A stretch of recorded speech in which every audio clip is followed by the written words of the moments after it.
Hello my dear brothers, welcome back to cinema fans. இன்னைக்கு இந்த வீடியோவில் வந்து காந்தா அந்த படத்துடைய டீசர் தான் பார்க்க போகிறோம். டீசரை வந்து 2 minutes 13 seconds விட்டுருக்காங்க. ஸோ ஒரு ட்ரெய்லர் கட்டு மாதிரி பண்ணியிருக்காங்க டீசரையே. துல்கர் சல்மான் அவருக்கு வந்து பேக் டு பேக் பிளாக் பஸ்டராக போயிட்டு இருக்குங்க. மனுஷனை நிறுத்தவே முடியல, அந்த மாதிரி வேற லெவலில் போயிட்டு இருக்காரு. ஃபுல் ஸ்பீடில் போயிட்டு இருக்காரு.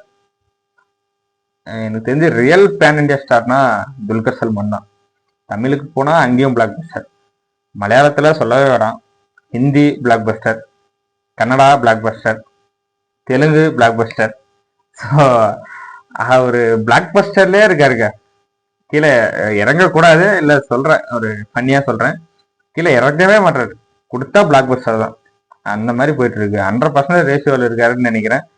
ஸோ அவருடைய அடுத்த ப்ராஜெக்ட், அடுத்த படம் முன்ன வந்து லக்கி பாஸ்கர் ரிலீஸ் ஆயிருந்தது அவருக்கு. அது என்ன மாதிரி படம் நான் சொல்லி தான் தெரியணுமா? வேற லெவலில் ஒரு படம். நம்ம தீபாவளிக்கு அமரன் கூட ரிலீஸ் ஆச்சு. 2 படத்துக்கும் போட்டியா இருந்தது. அந்த மாதிரியான நல்ல படம். ஸோ அவருடைய அடுத்த படைப்பு அது எப்படி இருக்குன்னு பார்ப்போம் வாங்க. மாடர்ன் ஸ்டுடியோஸ் தயாரிக்கவிருக்கும் திரைப்படம் சாந்தா தமிழ் சினிமாவின் முதல் பேய் படம். Periodic film. பாபு, முதல் ஷாட் என்ன? சந்திரன் பெயிண்டிங்ல பேய் நீலிய பார்த்து பயப்படுறது ஐயா. அவனும் இருக்கான்ல? அவர் இருக்காரு ஐயா.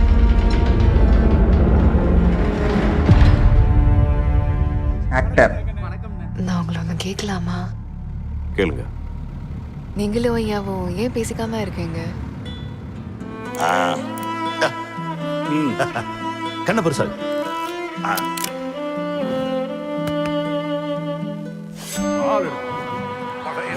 நீ யாருன்றது அந்த உலகம் பார்க்க போகுது. நான் அவர் மேல வச்சிருந்த மரியாதை அளவுக்கு வேற யாராலையும் வைக்க முடியாது.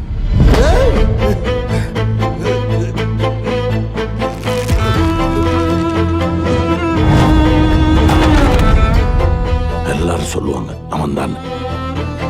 இந்த படத்தோட கதாசிரியரா இயக்குனரா நான் சொல்றேன். கதாநாயகன், கதாநாயகி எல்லாமே நீதான். Santha scene 60 shot 1 take 1. Babu, அண்ணே, எந்த சீன்ல ஆரம்பிக்க போறோம்? இன்னைக்கு நீங்களும் சந்திரனும் பெயிண்டிங்ல பேய் உருவத்தை பார்த்ததை பத்தி பேசிக்கிறீங்க. அது வேணாம் பாபு, ஏதாவது நல்ல சீன்ல ஆரம்பிப்போம்.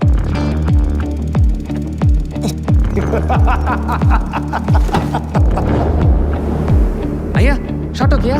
Shot okay. Scene change. Cut. என்ன நடிப்பு சக்கரவர்த்தி, ஆரம்பமே அமர்க்களமா இருக்கு. எல்லாமே உங்ககிட்ட இருந்து கத்துக்கிட்டது தான்.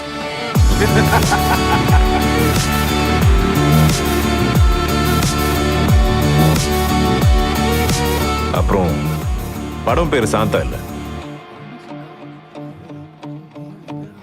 காந்தா. ஆடியன்ஸுக்கும் பிடிக்கும். 12/9/2025. Okay, September. நல்லா இருக்கு. இது வந்து அந்த பீரியாடிக் ஃபிலிம்னா அது ஒரு மாதிரி அப்படி கொண்டு போயிருக்கலாம். ஆனால் அங்கேயே வந்து இந்த 2 பேருக்கூட நடக்கிற அந்த ஈகோ கிளாஷ் தான் மெயினாக வச்சுருக்காங்க. அதுவும் அந்த இந்த படத்துல ஒரு படம் எடுக்கிறாங்க, அந்த படத்தோட டைரக்டருக்கும் ஹீரோவுக்கும் கிளாஷ். நல்லா இருக்குல்ல, டிஃப்ரெண்டா இருக்கு அந்த ஸ்டோரி பிளாட்டு. நல்லா ஜஸ்டிஃபை பண்ணியிருக்காங்க அந்த பீரியாடிக் அந்த காலகட்டத்தை. எனக்கு தெரிஞ்சு ஒரு 70s 80s அந்த ரேஞ்சுன்னு நினைக்கிறேன், இல்லை அதையும் தாண்டியா அதுக்கு முன்னாடியா அப்படிங்கிறதுலையும் ஒரு டவுட் இருக்கு. அது இது வந்து மேபி ஏதாவது ஆக்டர் டைரக்டரை வந்து பிரதிபலிக்குதா அப்படிங்கிறதுல ஒரு டவுட் இருக்கு எனக்கு. அப்படி ஏதாவது இருந்தா கமெண்ட்ல சொல்லுங்க. ஏன்னா எனக்கு பெருசா எதுவும் அந்த மாதிரி எதுவும் தெரியல.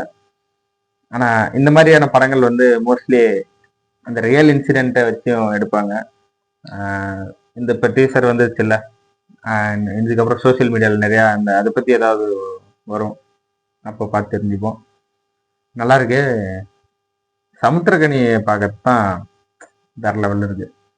ஏன்னா அவரு நிறைய படத்துல கேமியோ பண்ணியிருந்தாலும், ஒரு சில படங்கள்ல வில்லத்தனம் பண்ணியிருந்தாலும், இந்த மாதிரியான படங்கள்ல சமுத்திரக்கனி வேற லெவலுங்க.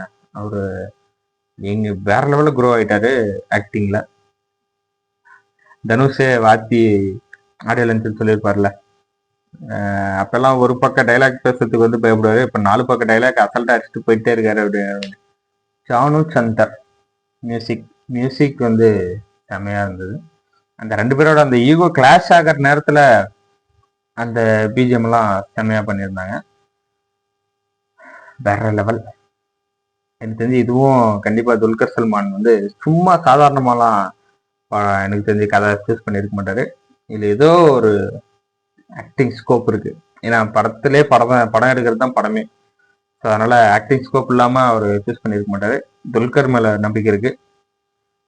அவரு தொடர்ந்து இந்த லக்கி பாஸ்கர்லயும் இதுலயுமே கெட்டப் சேஞ்சஸ்ல நிறைய ஒர்க் பண்ணியிருக்காரு. கெட்டப் சேஞ்ச் பண்ணி பண்ணியிருக்காரு. அந்த கெட்டப்புமே என்னடா கெட்டப் அப்படிங்கிற மாதிரி இருந்தது. அதுவும் ஒரு முன்னாடி காலகட்டத்தில் நடக்கிற ஒரு ஸ்டோரி. ஒன்று 80s 90s நடக்கிற மாதிரியான ஸ்டோரி. இதுவும் அதே மாதிரி. இது அதுக்கும் பின்னாடி இருக்குன்னு நினைக்கிறேன். ஓகே. ஸோ அதனால அந்த அவருக்கு செட் ஆகுது இந்த மாதிரி கேரக்டர்ஸ். மகாநதி அந்த கீர்த்தி சுரேஷ் படம், அதுலேயுமே இவர் தான் பண்ணியிருப்பாரு. அது செமையா சூட் ஆகுது அந்த மாதிரியான கெட்டப் ரோல் அதெல்லாம். ஸோ வெயிட் பண்ணி பார்ப்போம். இந்த வீடியோ அவ்வளோதாங்க. இந்த வீடியோ உங்களுக்கு பிடிச்சிருந்தா லைக் பண்ணுங்க, கமெண்ட் பண்ணுங்க, ஷேர் பண்ணுங்க, சப்ஸ்கிரைப் பண்ணுங்க, பெல் ஐக்கான் ஆல் வச்சுக்கோங்க.